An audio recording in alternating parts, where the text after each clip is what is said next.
नमस्कार, मैं विजयलक्ष्मी गुप्ता आपका अपने चैनल पर स्वागत करती हूँ। उम्मीद करती हूँ कि सभी बहनें मेरी अच्छी होंगी, स्वस्थ होंगी, मस्त होंगी। उपस्थित हुई हूँ आपके समक्ष एक महत्वपूर्ण चर्चा को लेकर के। बहुत सारे कमेंट आए हैं वीडियो पर जो ये जानना चाहते हैं कि अब हमारी भर्ती प्रक्रिया को आगे बढ़ाए जाने के लिए क्या करना चाहिए। इसी विषय पर चर्चा करेंगे। उसके पहले कुछ कमेंट देखेंगे। तो आइए बहनों, देख लेते हैं कुछ कमेंट। तो इसमें एक बहन हमारी हैं जिन्होंने कमेंट किया है कि मैम जी, मुख्य सेविका की भर्ती का कोर्ट से निस्तारण करिए।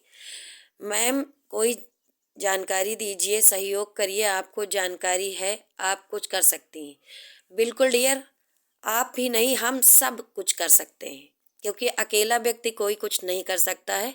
लेकिन अगर हम सब मिल करके काम करें तो ज़रूर कुछ कर सकते हैं। अगला है कि ट्विटर करने के लिए डेट डिसाइड कीजिए। बहनों, कई बार इसके पहले ट्विटर कैंपेन किया गया, लेकिन आप सभी बहनों की उदासीनता की वजह से ट्विटर कैंपेन सफल नहीं हुआ। बहनें इतना उदासीन हैं कि कुछ करना ही नहीं चाहती हैं। कविता जी कह रही हैं कि दी, आप अपनी भर्ती के बारे में सोचे कि अब हम ऐसा क्या करें कि भर्ती पूरी हो जाए। बहनों, पता है हमको कि क्या करना चाहिए। मैं अभी वीडियो में आपको बताऊंगी, इसलिए वीडियो में अंत तक बनी रहें। अगला कमेंट है, मैम प्लीज़ मुख्य सेविका के लिए कुछ करिए। बिल्कुल डियर, किया जाएगा और किया जा भी रहा है। लेकिन आप लोगों में कुछ एक बहनें हैं जिनकी आदत थोड़ी ख़राब है।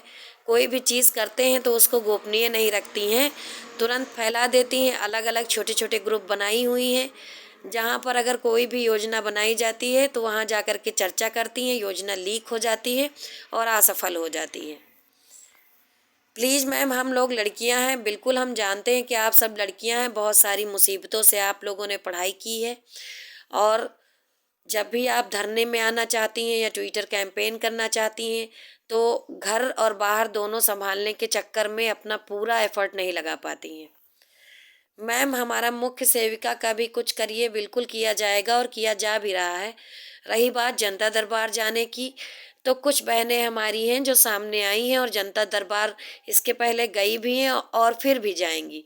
लेकिन वो बहनें जो गोरखपुर से संबंधित हैं और आज तक अभी तक घरों से नहीं निकली हैं, उनको थोड़ा सोचना चाहिए। बाकी लड़कियों के बारे में भी हमेशा स्वार्थी होकर नहीं सो रहना चाहिए कि क्या करना, हम नहीं जाएंगे, जब होगा तो हो ही जाएगा।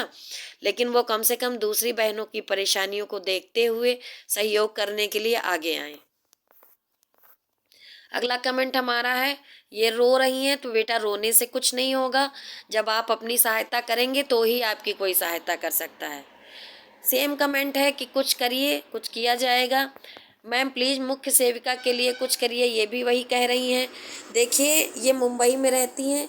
बेटा, आप मुंबई में रहते हो और उत्तर प्रदेश में आपने भर्ती के लिए फॉर्म भर रखा है और आप रो रहे हो, तो रोने से कुछ नहीं होगा। आप लोगों को जनता दरबार जाना चाहिए और अपनी बात रखनी चाहिए। प्लीज़ मैम, हम लोग लड़कियां हैं, मुसीबत बहुत है, जान रहे हैं मुसीबत बहुत है। और मेरी सेविका में 24 कंप्लीट होगी या नहीं, या इसको तो ये यक्ष प्रश्न है, इसको स्वयं ब्रह्मा जी भी नहीं बता सकते हैं, क्योंकि भारत में जो न्यायिक प्रक्रिया है वो बहुत ही धीमी है। ठीक है, तो कब क्या होगा इसके बारे में कोई जानकारी नहीं है डियर। मैम, हमारी कोई भी हेल्प नहीं कर रहा था है, जनता दरबार जाकर हमारी भर्ती भी पूरी हो सकती है। बेटा, आपकी हेल्प इसलिए नहीं की जा रही है क्योंकि बहुत सारी लड़कियां इसमें ऐसी हैं कि जो लोग भी हेल्प के लिए आगे आए हैं उनको भी नहीं बख्शा उन लोगों ने। जब उनके मन का कार्य नहीं होता है तो वो उनकी भी बुराई करती हैं। जब तक आप अपनी वाणी पर कंट्रोल नहीं रखेंगी, संयम नहीं बरतेंगी, तब तक आपकी हेल्प कोई नहीं कर सकता है। मैं भी हेल्प करी हूँ, सामने से आई हूँ, हालांकि मैं भी इस भर्ती में सम्मिलित हूँ। उसके बावजूद भी मैं जब सबकी हेल्प करने के लिए ज़मीन पर कार्य करती हूँ तो मैं मान रही हूँ कि बहुत से लोग मुझे सपोर्ट करते हैं, लेकिन कुछ एक ऐसी लड़कियां हैं जो कमेंट बॉक्स में आकर के अपने संस्कार दिखाती हैं और काम करने वाले को ही उल्टा सीधा कहती हैं।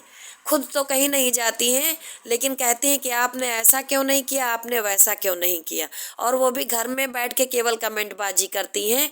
20 फरवरी के धरने में मैंने ये देख लिया कि जो कमेंट बॉक्स में या अलग अलग जो है ग्रुप बना करके, व्हाट्सएप ग्रुप या टेलीग्राम ग्रुप बना करके बकवास करती थी, उनमें से कोई भी लड़की 20 फरवरी को आयोग नहीं पहुंची। ये बहुत बड़ा उदाहरण है उन लोगों की हिम्मत तोड़ने के लिए जो आपकी मदद करने आते हैं। ठीक है, तो इस आदत को सुधार लें, खासकर वो लड़कियां जो ऐसा करती हैं। नामलाइजेशन ये आयोग का मुद्दा है, इस पर बात करने का कोई मतलब नहीं है। मैंने नामलाइजेशन की प्रक्रिया को आपको समझा दिया है।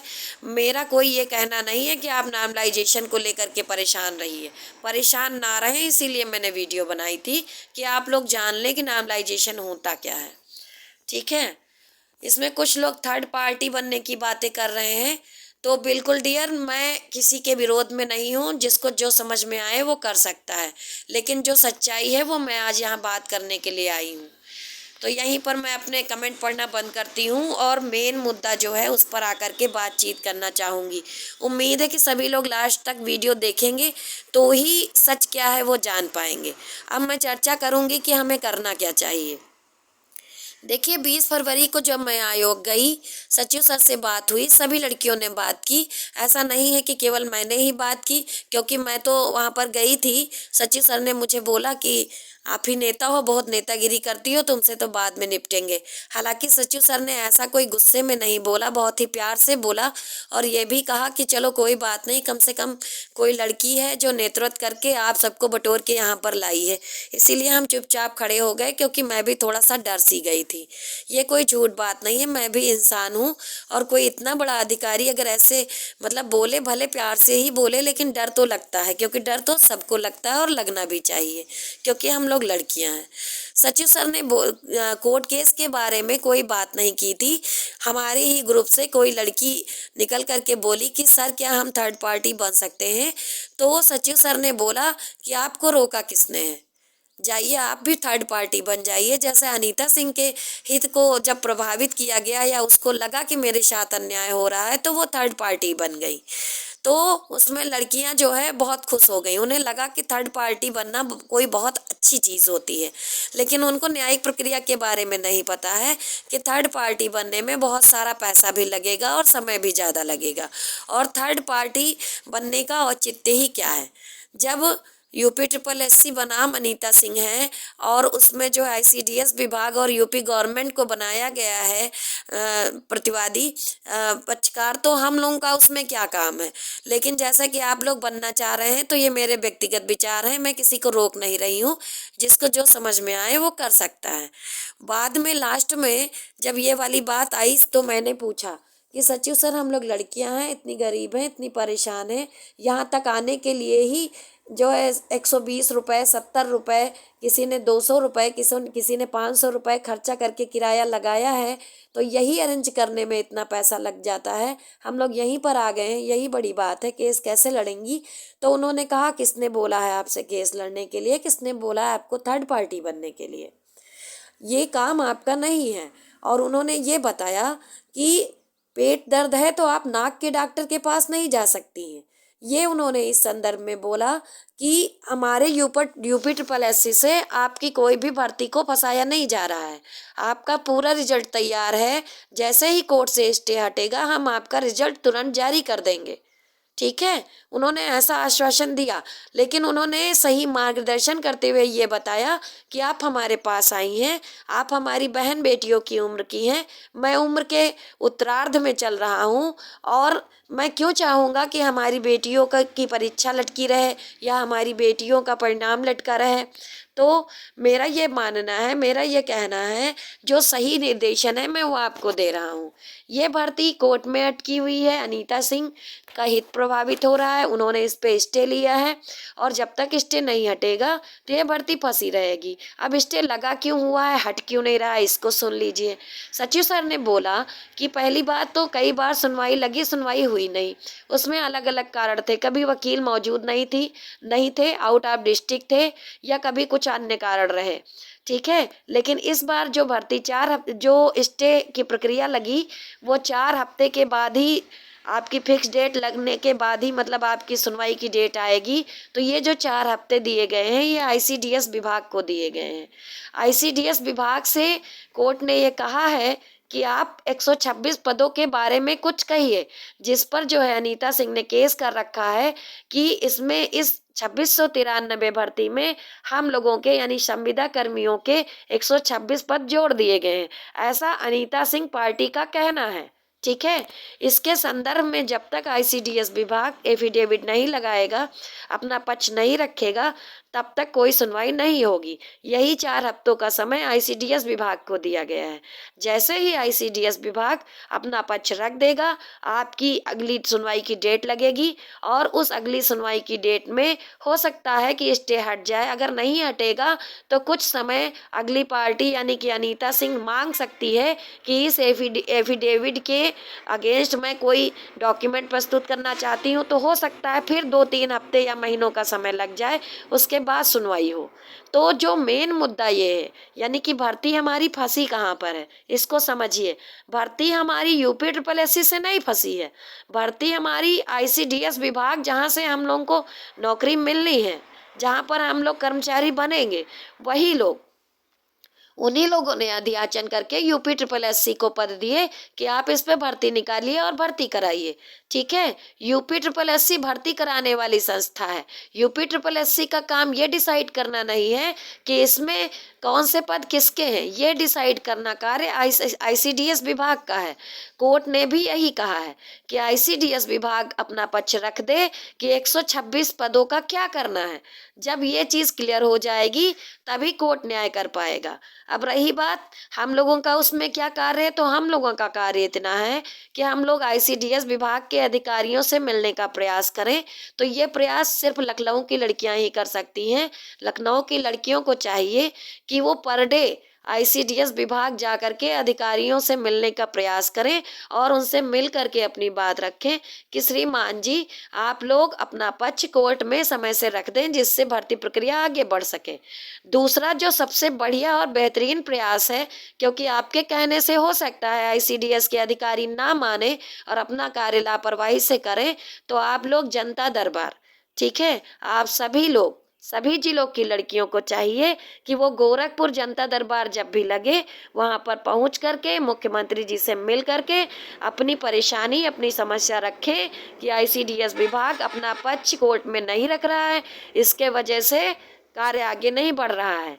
हम लोग भी निदेशालय गए थे, वहाँ अपनी बात रखे थे, तो केवल आश्वासन ही मिला था। हम लोगों के प्लस पॉइंट ये है कि जब हम लोग यहाँ आईसीडीएस विभाग मिल लेंगे, उसके बाद जनता दरबार जा करके माननीय योगी आदित्यनाथ जी से कहेंगे कि हम लोग निदेशालय भी गए, हम लोग बापू भवन भी गए, हम लोग आईसीडीएस विभाग भी गए, यूपी ट्रिपल एससी भी गए, लेकिन कोई भी अधिकारी हमारी बात नहीं सुन रहा है।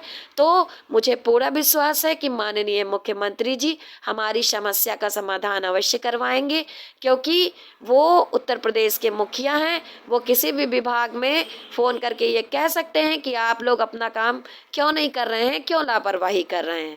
तो सबसे अच्छा साधन यही है कि मुख्यमंत्री जी से मिला जाए और आईसीडीएस विभाग में जाकर के भी विनम्र निवेदन किया जाए। कहीं पर भी उद्दंडता करने की आवश्यकता नहीं है, पैनिक होने की आवश्यकता नहीं है। सभी को पता है कि जब को मामला कोर्ट में चला जाता है तो कब भर्ती होगी होगी किसी को नहीं पता होता है, स्वयं जज महोदय को भी ये बात नहीं पता होती है। और आप सभी को पता है कि सर्वोच्च संस्था न्यायालय है और न्यायालय के अगेंस्ट कोई भी नहीं जा सकता है। इसका एक ताज़ा उदाहरण आप देख लीजिए कि प्रधानमंत्री जी द्वारा बनारस में लेखपाल भाइयों और बहनों को नियुक्ति पत्र बंटना था, लेकिन जैसे ही न्यायालय बीच में आया, माननीय सुप्रीम कोर्ट बीच में आई, तो क्या हुआ, प्रोग्राम कैंसिल हो गया और नियुक्ति पत्र पर स्टे लग गया। और उन भाई बहनों के लिए एक बहुत दुखद घटना हुई कि उनके सामने परोस के थाली आई थी और वो खा नहीं पाए, है ना। तो अगर मेरे विचार सबको समझ में आए हैं, मेरी बातें सबको समझ में आई हैं, तो आप लोग वीडियो को लाइक कर लें और ज़्यादा से ज़्यादा बहनों तक पहुंचा दें, जिससे वो जो सही बात है, सही जानकारी है, वो समझ पाएँ। और जो लड़कियां भ्रमित कर दी हैं, यूपी ट्रिपल एससी गई थी, 2-4 अराजक लड़कियां उसमें थी, अराजक तत्व, जिन्होंने क्या किया कि कोर्ट केस पर ज़्यादा बल दे दिया। तो आप लोग पहले प्रक्रिया समझ लीजिए। देखिए, अगर हम लोग कोर्ट में चली भी गई तो भी एफिडेविट आईसीडीएस विभाग को ही लगाना है, हम लोग थोड़ी ना लगा देंगी। तो इतना समझिए, मैं मना किसी को नहीं कर रही हूँ, भर्ती सबकी है, जो जैसे समझ में आए वैसे प्रयास कर सकता है। ठीक है, तो वीडियो को लाइक करें, चैनल को सब्सक्राइब करें, ज़्यादा से ज़्यादा शेयर करें। मिलते हैं अगले वीडियो में। धन्यवाद।